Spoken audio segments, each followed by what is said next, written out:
बिस्मिल्लाहिर्रहमानिर्रहीम। अस्सलाम वालेकुम। आप देख रहे हैं डीडीपी एनालिटिका। पिछले दिनों आपने देखा कि डॉलर एकदम से बहुत ऊपर गया, डॉलर की कीमत चढ़ती गई। और ये भी आपने देखा कि जब से रिजीम चेंज हुई, पीटीआई की गवर्नमेंट गई, उसके बाद फ़ौरन डॉलर में ऐसा चढ़ाव आया कि वो 250 रुपये पर पहुंच गया, कोराम मच गया। बड़ी सीधी सी बात है कि अगर डॉलर 1 रुपया बढ़ता है तो आप सोचिए कि आपका तमाम कर्ज़ा उसी तनासब से रुपी टर्म में वो उतना बढ़ जाता है। अगर डॉलर की कीमत डबल हो गई तो आपके कर्ज़े डबल हो गए। ये इतना बड़ा नुकसान है मुल्क का कि आप उतनी आमदन नहीं आपकी जितना कि सिर्फ इस उतार चढ़ाव से आपका कर्ज बढ़ जाता है कि आप उतार सकें। उतारने का कोई सिलसिला ही नहीं रहता।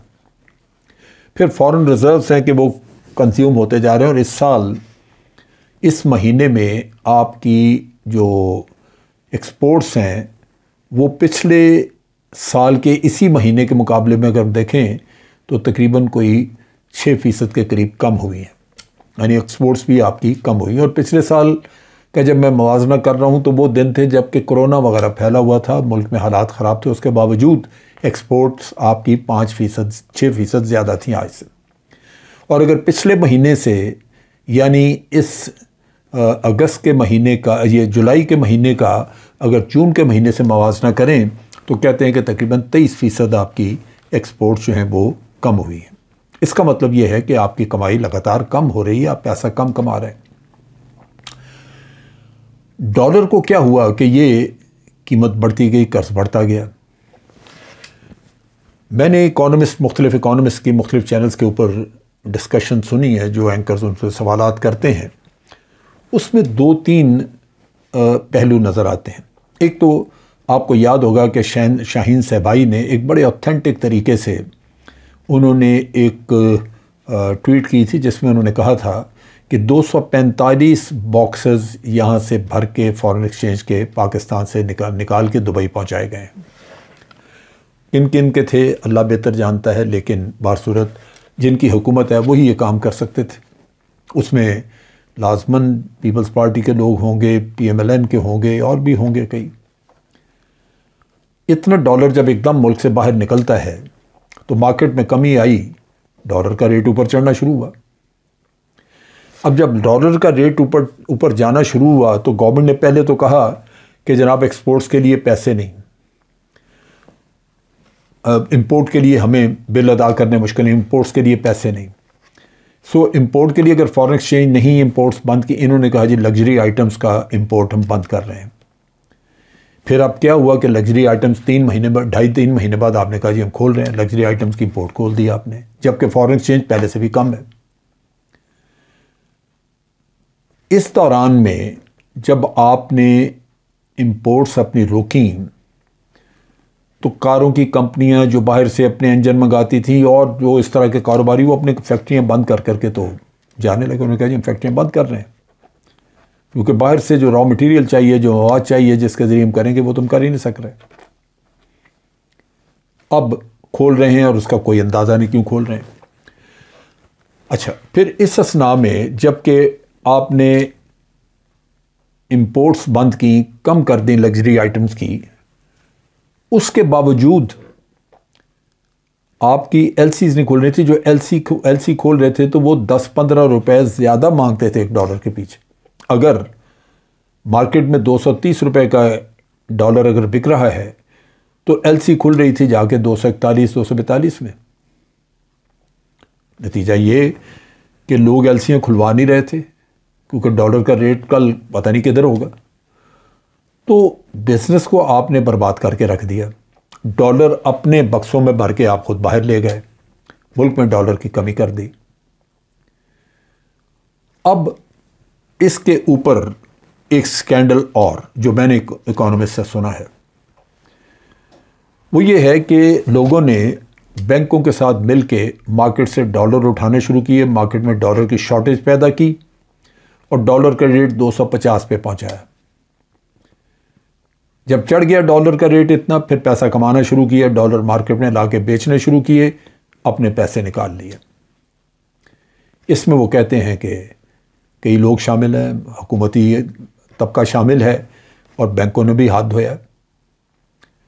अगर इसमें सबके हाथ साफ हैं, कुछ नहीं किया, और इल्ज़ाम सिर्फ बैंकों पे ही है या किसी पे भी है, तो हुकूमत क्यों नहीं एक इंक्वायरी ऑर्डर कर देती कि वो पकड़े इन लोगों को जिन्होंने डॉलर यहाँ तक पहुँचाया और उस ज़माने में कारोबार बर्बाद करके रख दिया लोगों का।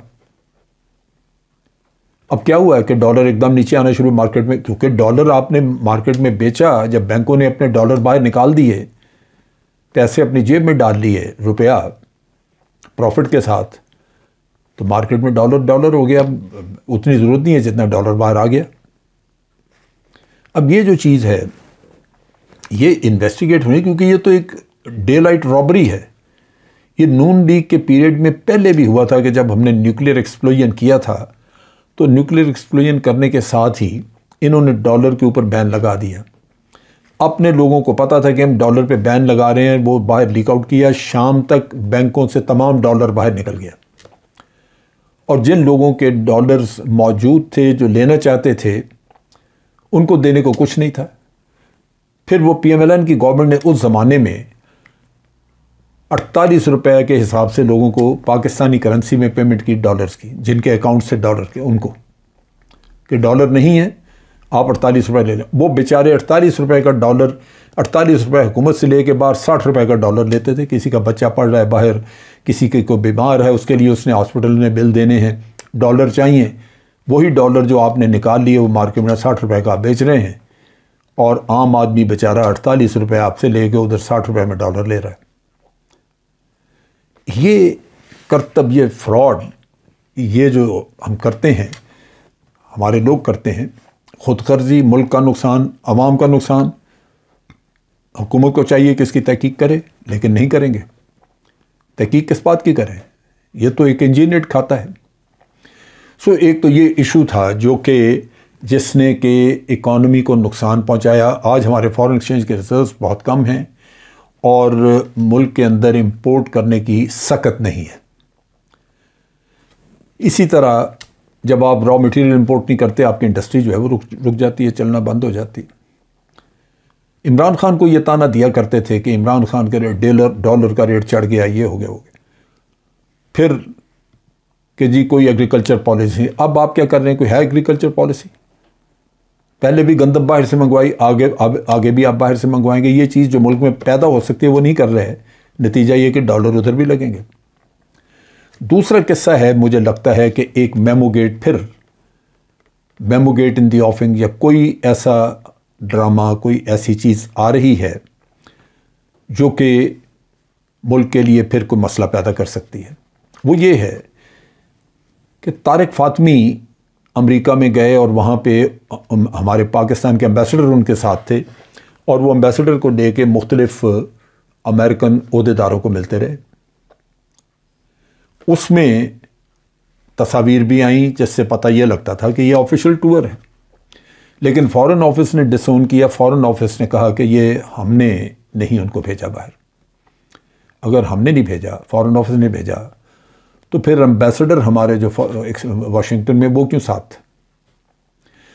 सो इसका मतलब ये है कि गालिबन प्राइम मिनिस्टर सेक्रेटेरिएट से कोई डायरेक्ट उनको कहा गया है वहाँ पे, और वो जाके बाहर मिलना मिलाना किया है। क्या बातें डिस्कस हुई हैं, क्या कुछ तय हुआ है, वो किसी को पता नहीं। अब यहाँ पे कोई भी शख्स इसकी तहकीक करेगा, कभी ये खबर बाहर नहीं आएगी उस वक़्त तक जब तक कि कोई इसके ऊपर हंगामा नहीं खड़ा हो जाता, कोई मसाइल सामने नहीं आ जाते, और फिर रोना धोना शुरू होगा। एम्बेसडर अपने आप खुद ब खुद नहीं जा सकता। वो सरकारी ओहदेदार है, वो कभी ये काम नहीं करेगा कि अगर तारिक फ़ातमी वहाँ पे प्राइवेट विज़िट पे है तो उनके साथ जाएं। तारिक फ़ातमी के विज़िट को फ़ॉरेन ऑफिस ने ओन नहीं किया, लेकिन एम्बेसडर साथ है। इसका मतलब ये है कि कोई खुफिया चीज़, उस ज़माने में जब हुसैन हक़ानी वहाँ पे थे तो हुसैन हक़ानी डायरेक्ट डील करता था यूसुफ रज़ा गिलानी के साथ, और यूसुफ रज़ा गिलानी इंस्ट्रक्शंस लेता था आसिफ जरदारी से, और मेमोगेट का स्कैंडल निकला था। उसमें फ्री वीज़ा इशू किए गए अमरीकियों को, जो वो मांगते थे उनको दिया गया, और उन वीज़ों की बुनियाद पे ब्लैक वाटर के हर तरफ आपको लोग नज़र आते थे। पाकिस्तान में दहशतगर्दी और कोहराम मच गया। आज आपके कबायली इलाके फिर डिस्टेबलाइज्ड हैं, वहाँ पे तालिबान फिरते नज़र आ रहे हैं। इन लोगों के क्या मकासद हैं कि वहाँ पे खुफिया तरीक़ों से फिर रहे हैं? आपको पता है कि तारिक फ़ातमी नवाज शरीफ के बहुत करीब है, ये नवाज शरीफ का चेला है, और ये डॉन लीक्स में भी मुलव्वस था। इंक्वायरी में इसका नाम शामिल था, इसको हटाया गया था वहाँ से।